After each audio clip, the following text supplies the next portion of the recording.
Hello everyone and welcome back to the channel where we unpack the very best of J-drama magic before it even hits the screens.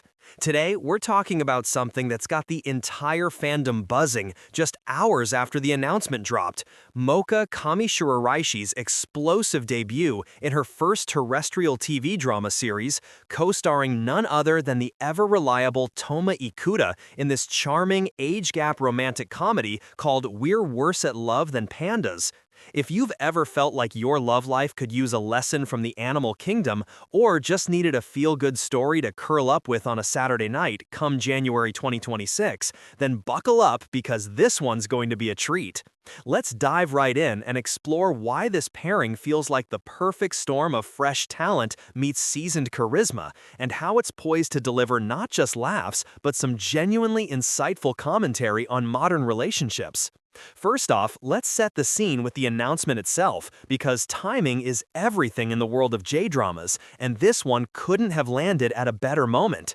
Just yesterday, on the 11th of November 2025, NTV revealed the full cast and details for their new Saturday 9 p.m. slot drama, and the internet basically exploded.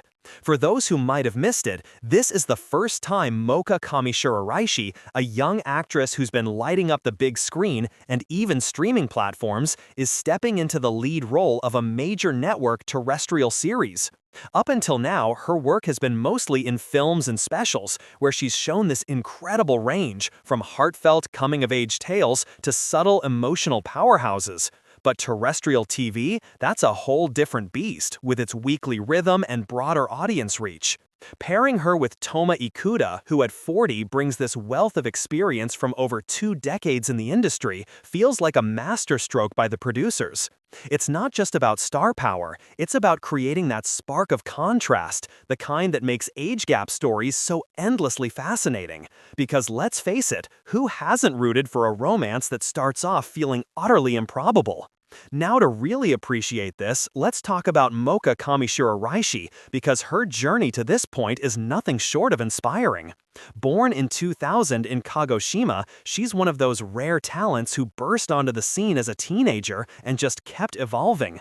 Remember her breakout in the live-action Chihaya Furu films, where she embodied that quiet determination of a girl chasing her passion for Karuta? Or her poignant turn in Your Lie in April, capturing the raw ache of first love and loss? She's got this effortless ability to make vulnerability feel empowering, whether it's through her acting or her music under the stage name Adu, where her vocals carry this soft, introspective quality that lingers.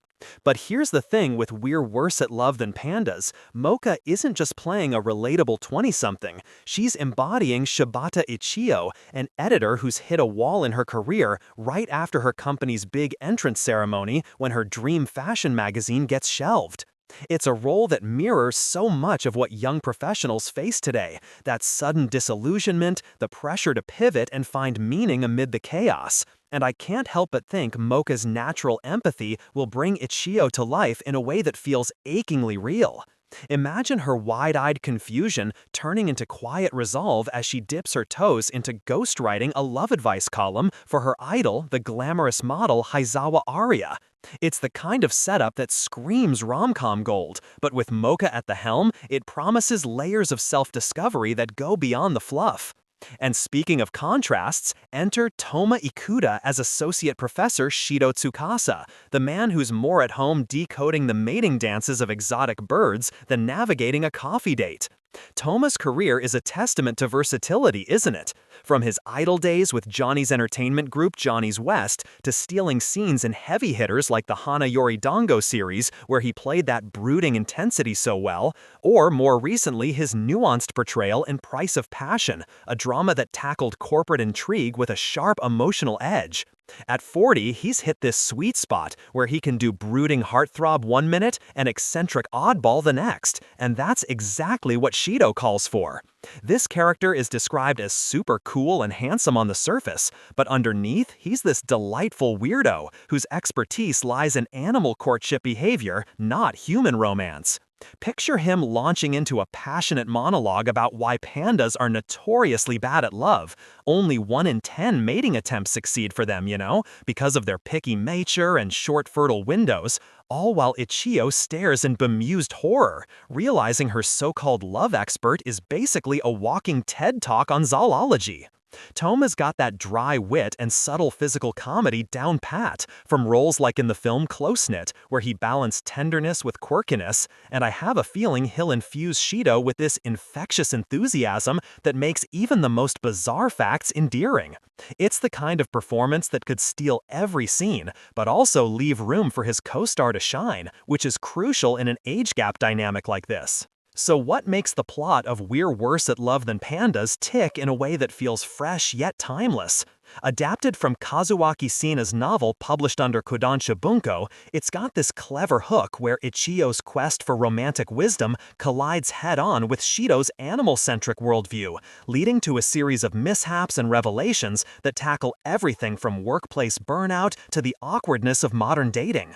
The story unfolds as Ichio visits Shido under the guise of research for her column, only to discover his lab is less about Cupid and more about Darwin, with cages of fascinating creatures providing the backdrop for their evolving banter.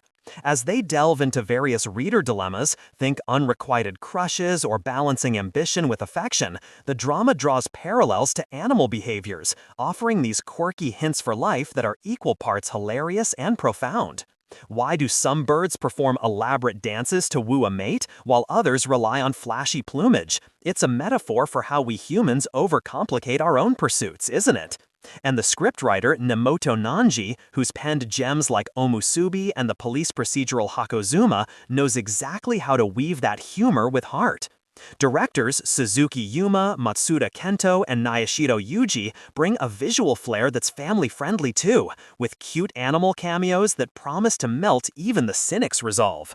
It's not just a rom-com, it's a gentle nudge to embrace our own clumsiness in love, because if even pandas persist against the odds, maybe we can too. Delving deeper into the age gap element because that's the juicy core here, and it's handled with such nuance in the source material. There's about a 15-year difference between Ichio in her mid-20s and Shido pushing 40, which could easily veer into cliché territory. But the way the novel sets it up, it's all about mutual growth rather than power imbalances. Ichio's the one with the fresh perspective on pop culture and social media trends, while Shido offers this grounded wisdom born from years of observing nature's unfiltered truths. Their chemistry starts rocky, her eyeing him as a potential source material, him treating her queries like a field study.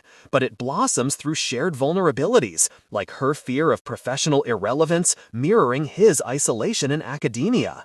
In J-dramas, age gap romances have a storied history. Think of the mentor-student vibes in hits like Proposal Daisakatsen or the slow-burn tension in Last Cinderella. But this one flips the script by making the gap a source of comedy rather than conflict. With Moka's youthful exuberance bouncing off Toma's wry detachment, it's bound to create those electric moments where a simple glance says more than words. And I suspect the show will use it to explore broader themes like generational clashes in love and work without ever feeling preachy. It's empowering, really, showing that connection isn't about timelines, but about finding someone who sees your mess and says, let's decode it together, like a particularly stubborn species of lemur. Production-wise, this drama is stacking the deck in its favor from the jump. NTV's Saturday night slot has been a launchpad for feel-good fare, and with producer Mami Fujimori at the helm, known for her knack for blending whimsy with relatability, it's clear they're aiming for broad appeal. The original author's comments gush about how the adaptation amplifies the romance, work, and animal elements, while praising the cast choices. Sena himself noted that Moka captures Ichio's blend of fragility and fire, and Toma embodies Shido's hidden warmth perfectly. Add in the visual treats of animal footage interspersed with Tokyo's bustling editorial offices, and you've got a show that's as visually engaging as it is emotionally resonant. Sure, it's early days with filming likely ramping up soon, but the promotional teases already hint at that signature J-drama polish, crisp cinematography, heartfelt OST cues, and those pivotal rain-soaked confessions that never fail. As we wrap this up, I can't shake the feeling that We're Worse at Love Than Pandas is going to be one of those rare dramas that sneaks up on you, starts as light escapism, and leaves you pondering your own romantic misadventures long after the credits roll. Moka Kamishiraishi's Terrestrial debut feels like a coronation for a star on the cusp, and sharing the screen with Toma Ikuta ensures it'll be a masterclass on-screen rapport. Whether you're a die-hard rom-com fan craving laughs, or just someone needing a reminder that love's awkwardness is universal, this series is set to deliver.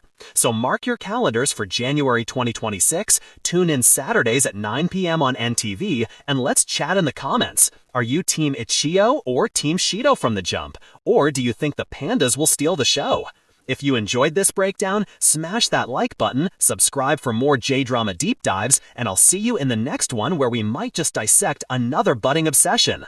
Take care, everyone, and remember, in the words of our favorite zoologist, sometimes the best way to find love is to watch how the wild ones do it first.